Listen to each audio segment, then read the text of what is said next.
Welcome to the Lebanon Ideas Forum series, a platform at the Wilson Center's Middle East program that aims to highlight diverse viewpoints and voices on Lebanon and from Lebanon, from politicians to entrepreneurs to activists and members of the extensive Lebanese diaspora.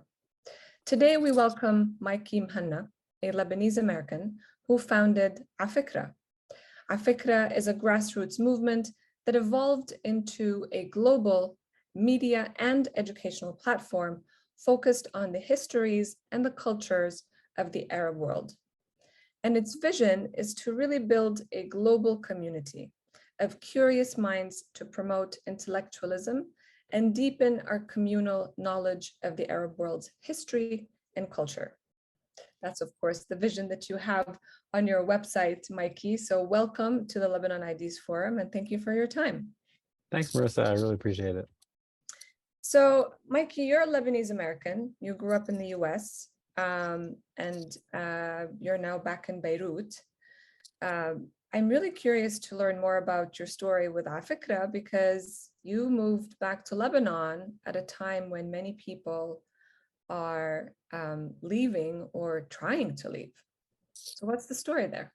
So the story is that's half right. So I was born and raised in the Middle East. My mom's Lebanese American, my dad's Lebanese. And during the Civil War, we moved to Cyprus, and I was born in Cyprus and lived there until high school, and then finished high school in Lebanon. We repatriated. And then I moved to the States for the first time as a 17-year-old college student, and lived in the States and started building my career there for about 15 years. And then at the age of 29, 30, I decided that I had been building this life in the States, and I wanted to see what it would look like to move back to the Arab world. I still had so many friends and family and my parents in Lebanon. And I felt like there was so much happening here, and I wasn't a part of it. Even though I would come for the winters and summers and stuff like that, I realized that there was entrepreneurship happening. There were all this enormous amount of culture and music. And I didn't want to feel like a voyeur. So I was working at Morgan Stanley at the time in New York by day. And at night, I was running afikra. It was still only 2 years old. And thought, okay, I want to move back. I'm going to work with my dad and help restructure the family business. Try it out for a year, see how it goes, bring afikra to the Arab world. And then judge my options. So that was in 2016. It was definitely accessed for sure. Even at that time, a lot of people were telling me, but I felt really confident that it was the right thing for me at that point in my life. And I still think it was the right decision at the time. So how did afikra come about? Why did you feel like there was a need for this community, this grassroots community, to sort of resuscitate culture and history? Yeah, it's a great question. I mean, and it's the question I always get, like, why? And the short answer is that I was building afikra for myself, really selfishly trying to find a community of friends who felt the same way I did. And there's this juxtaposition at play. I feel like the Arab world is my home, but given the current narrative that I see, the popular narrative about what the Arab world is, I don't see myself here. And that dislocation between feeling like I want to be a part of this place's present and future, but not seeing myself have a space here, not seeing myself featured, creates this dislocation where I don't even know what this place is and if I can even be a part of it. So afikra was very much exercise in trying to find what the Arab world is, essentially. Even though I grew up here, and even though I feel like I have or I felt like I had understanding, I realized that I had a very narrow and shallow understanding of what this place was. And when I felt like I didn't fit in, I had a hunch that was based off a misguided understanding of what this place is, and that I could in fact fit in. If I just understood that this place is a little deeper than I thought and a little broader than I thought. So afikra started because I was just trying to find that breadth and that depth. And so I was trying to ask a couple friends, hey, can we get together on a monthly basis and broaden and deepen our understanding? And I was hoping I would find 10, 15 friends to like entertain this silly idea with. And at first, the first afikra event in Brooklyn in September 2014 was 10, 15 people. And by the end of that event, everyone's eyes widened and we realized, how have we never done this before? All of us seemed to feel like we didn't fit in when it came to this narrow definition of what the Arab world was. And we were yearning to find a place. How do we fit in? How does an architect from Palestine living in New York fit in? How does a Saudi, like biochemist living in New York fit into this broader definition? How does a Lebanese-American who is, a data nerd and a design nerd and loves basketball and jazz and hip hop, how can I fit? And so that's why. So how do you fit? What did you find in that first gathering and then the ones that came after? What I found was that my interests, sort of like my agnostic interests, my subject matter interests, architecture, music, data, policy, economics, all these different things that I care about, when superimposed on the Arab world, led me to all this depth of knowledge. And there were like volumes and, entire floors and columns and rows of stacks of books that were available to read and to explore that I just didn't even know about.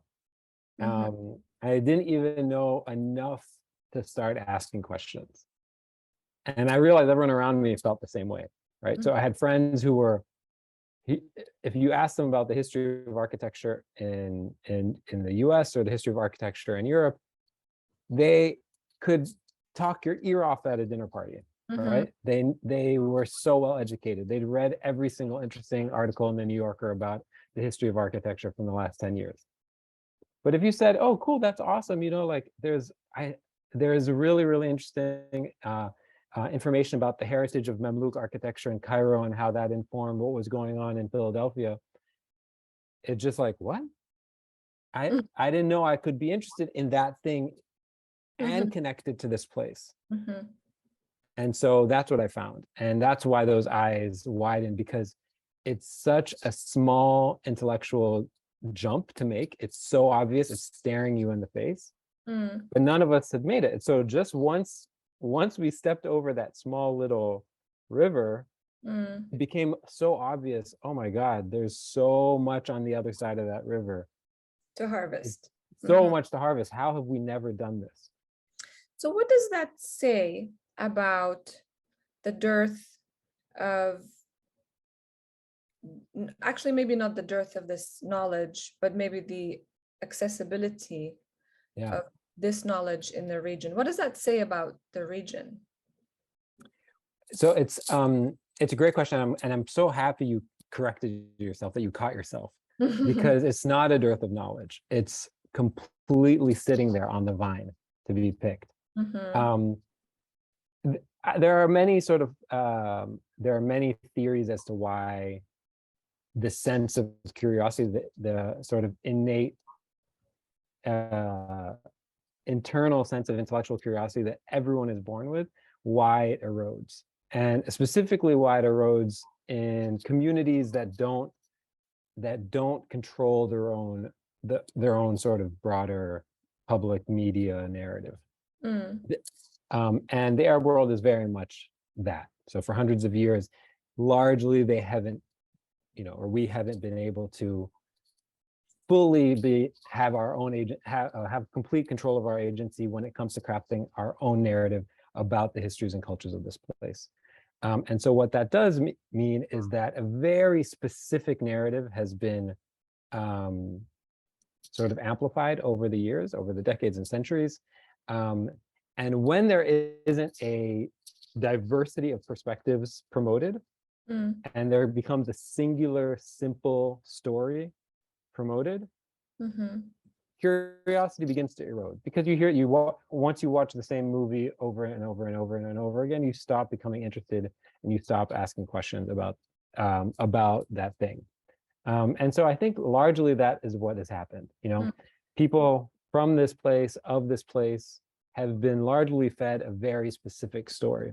And I know this. I mean, I used to be a public school teacher, and through afikra we work with high school kids all the time. I'll tell you a story about this. So public school teacher in. I was a public school teacher in New Orleans, in the lower Ninth Ward. Oh, so in the U.S., right? In the U.S., yeah. So I was a public school teacher in the lower Ninth Ward in New Orleans, and noticed this exact same phenomena with the kids I taught, who were mostly from Black and brown backgrounds and low-income households, who were told a very simple, singular story about who they were constantly. And I realized, oh, this resonates. But let me tell you a similar story now. So just a couple of days ago, I was on a call, one of our normal workshops that we do with high schoolers. And one of the questions we asked was, we do this sort of entry game with these kids, say, how well do you think you know the Arab world? And this is in Lebanon right now. Yeah, so these kids are online. So they're kids from Beirut and Ramallah and Dubai and Amman and Berlin and New York and all over the world, okay, but primarily in the Arab world. Okay. And the question was, how well do you think you know the Arab world? On a scale of 1 to 10. And so many of these 14-year-olds and 15-year-olds and 16-year-olds said 9, 10, 9, 8. And it said, okay, so in your mind, you feel like there is a dominant narrative over here, right? But you have a control of the truth. You know the truth about the Arab world, right? And all of them said, yeah, we do. 10, 9, 8, 7, 6, right? Like all way up there. And then the secondary prompt is, but there are like roughly 400 million people in the Arab world. How much do you know about Khartoum? How much do you know about Tunis? How much do you know about Sharjah? How much do you know about neighboring cities? How much do you know about the rural community 20 kilometers away from your house? And all of a sudden they're like, that's right. Yeah, okay, so we know one experience, we know one narrative, we know one domain, but we've been fooled into thinking that that means we know everything. And our sense of curiosity needs to be reignited in order to fully deepen and broaden our understanding of the region. That's, I mean, it's fascinating. And I mean, kudos to you and your colleagues for doing this work, particularly with youth in the region. Yeah. I want to zoom into Lebanon a little bit, because you're there now. Like you said, Axis said, opposite direction in terms of the flow of people. So first of all, how do you see the situation in Lebanon from the perspective of someone like you who's had a very international experience, particularly in North America? And what's your vision for a new Lebanon? What is the Lebanon that you want to see? Okay, those are two different answers, I think. Largely, I feel like I hope that we are close to rock bottom, economically and politically. Every day seems to bring something new, but my hunch is that we're economically, at least my hunch is that we are close to rock bottom, which doesn't mean there's like a bounce back. Typically, you stay at rock bottom for a while until you can begin to rev the engine and pull the nose up. But that's kind of what it feels like on a day-to-day economically. And like people have started to figure out band-aid solutions. Everyone has figured out, okay, generators, batteries in the home, all the different just band-aids to get us through daily life. But it's enormously challenging. It's enormously challenging running afikra, and having people who are in Lebanon who work on afikra and help trying to run an organization with volunteers all out around the world, and hosting 4 events every single week online, and hundreds of events all over the world. It's super, super, super challenging. Long term, my vision for Lebanon, or my hope for Lebanon,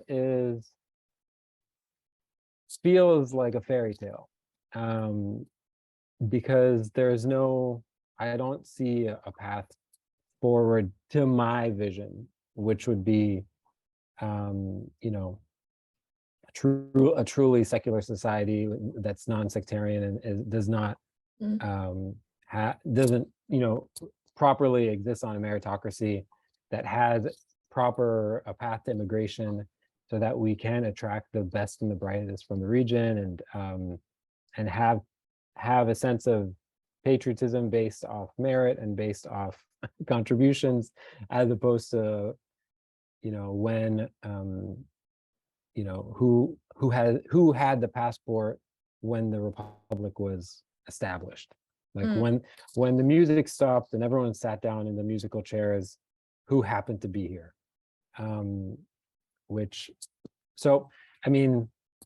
That's my larger hope for Lebanon, would be that, where there's a real pathway to citizenship for domestic workers, foreign domestic workers who live here, for people who are contributing to society.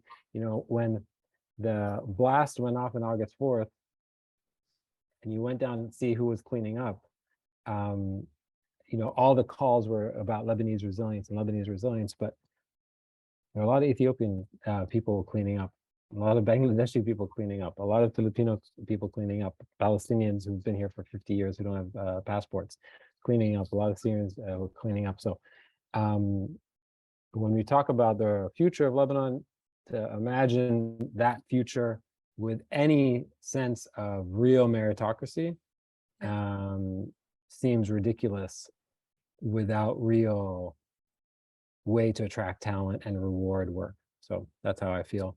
But it's saying it is like a fairy tale in this current political climate.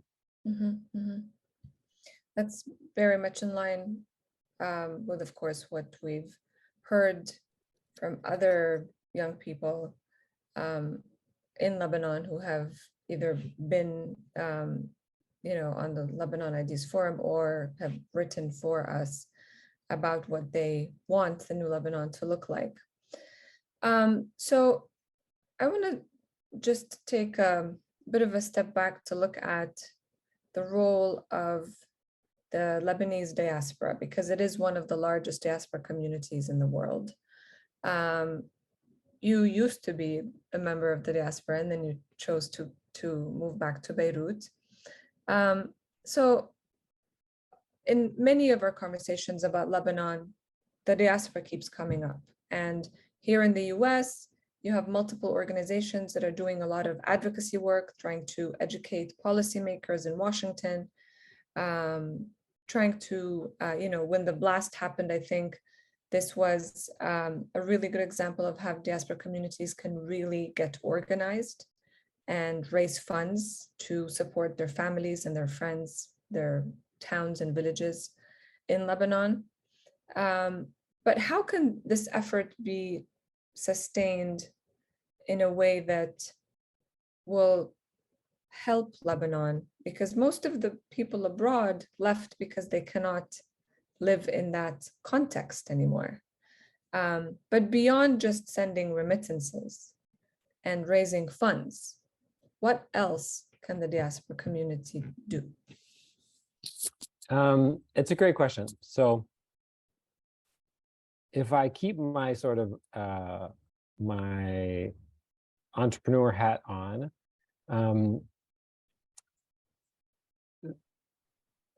okay, from a business standpoint, what are like the Maslow, what's the Maslow hierarchy of needs? You need bank account, you need Wi-Fi, you need transportation, you need safe, a safe place to work. Sure. The fact that the diaspora can't make sure that we have no burning tires on the street, that they can't do. They can't make sure that the infusion doesn't go off. They can't do that. However, we need to figure out a way to get around the banking sector. There needs to be a way to do this. And I can't imagine that there aren't ways to do this. So, for example, let's say I am a graphic designer and I'm in Lebanon. I'm stuck in Lebanon. I've been desperate to get a job outside of Lebanon, but I can't. Or I have a sick parent and I can't leave the sick parent, right? And I can't work in Lebanon because there's no jobs that will pay me in fresh dollars. Every other country, what does that person do? They get on Upwork or they get on Fiverr or they get on a platform like that and they try to sell via freelance graphic designer online. All of those platforms need bank accounts to actually deposit the money in. Right. So all of a sudden, our informal sector has left completely rudderless. They are being held hostage by a banking system that does not operate. You can't even open a new bank account. Yeah. So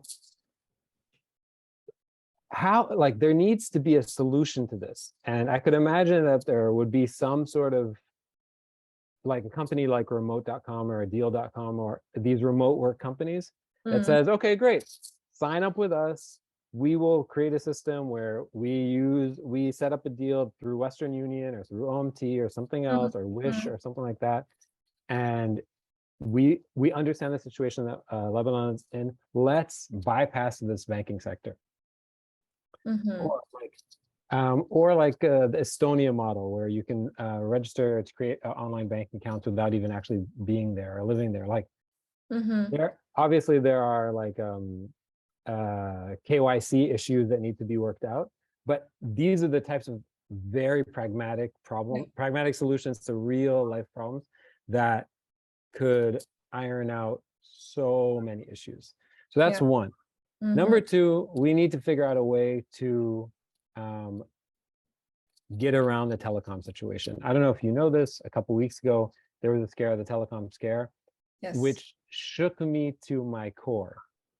And it was like a doomsday scenario for me because we are an online business. Your work goes online, exactly. And all of a sudden I thought, okay, oh, that's it. I don't even have a choice. Like, screw your pride, screw your patriotism, screw your whatever. That's not going to work.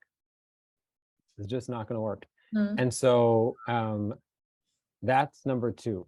That's a real day-to-day, how can we get around this? Are there satellite companies that can provide real IPs? I don't know. There are people who know these things. I am not one of them. But that's a real problem. And the third one is registering companies abroad. Creating ways to register companies abroad and ironing that out so that people can create a company abroad without paying exorbitant fees and being held hostage. I don't see those pathways. I just know people who were like, have somebody in Cyprus, they set something up, or they have somebody in Greece, they set something up, or they know somebody in UAE, they set something up. But and that's usually, let me get out of here. But the Lebanese diaspora, going back to your original question, those are the problems that I think are worth solving. Yeah. Yeah. And those are very specific ones, and they unlock other issues, right? Yeah, like grants for solar power, right? That is a specific problem that is hugely problematic. Yeah, Yeah. solar, I mean, basically energy and telecom and Technology. banking. Those are the three things. Yeah.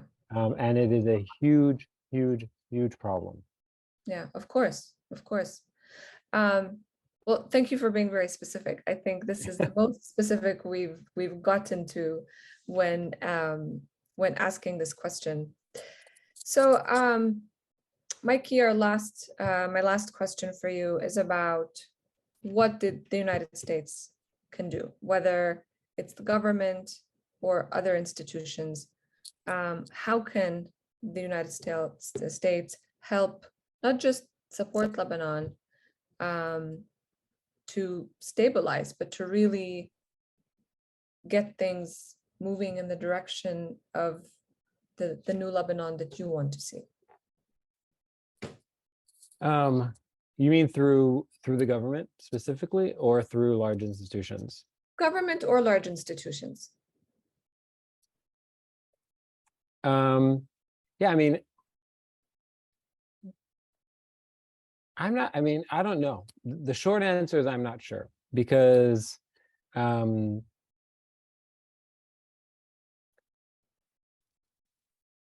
yeah, the short answer is I'm not sure on a systemic level to say, okay, how are we going to fix the telecom industry, right? How are we going to fix the electrical grid? Those are political. They are in the mess they're in now for political reasons, and I'm not sure how to tie that knot. It's a little above my pay grade. But to support individual businesses and to support individuals are through what I was describing, ways to get basically ways to access the internet, ways to access banking services, telecom, education. I mean, like students here that are interested in taking Coursera courses for credit and stuff like that. Those types of opportunities those fees that would be waived. I'm an actuary. I know that world very, very well. Like actuarial students in Lebanon who are trying to pass actuarial exams and like CPA exams and the bar and SAT and stuff like that are paying all those fees in fresh. Yeah, so that's problematic. I mean, the biggest thing I forgot even about this is that our educational institutions and our medical institutions, because those fees were for the last 3 years dictated by the government, and the government wasn't willing to actually recognize the real value of the lira. They had to pay their staff at the official rate, which meant that the staff were getting paid 5% of the value of their previous salary, which means that anyone who was a desirable candidate to be hired anywhere else was hired everywhere else. And so those institutions that are the backbone of civil society and the backbone of life for the members of people who make up the civil society, like AUB, like LAU, like all the schools in the region, all the hospitals, those institutions should be a prime target for support from the US government and from other institutions that care about this place, because those, I mean, it might even be too late at this point, but we've lost so many doctors and professors and nurses and teachers because the government was forcing the institutions to pay at and to collect at 1,500. And so these are small little wonky details, but they make so much of a difference. Absolutely, particularly for the future. Mikey, thank you so much Yeah. for this time and for sharing everything that you are doing with afikra, but also for sharing your views and ideas on Lebanon. Good Yeah. luck with it all, and we look forward to continuing the conversation. Thanks so much. I appreciate it.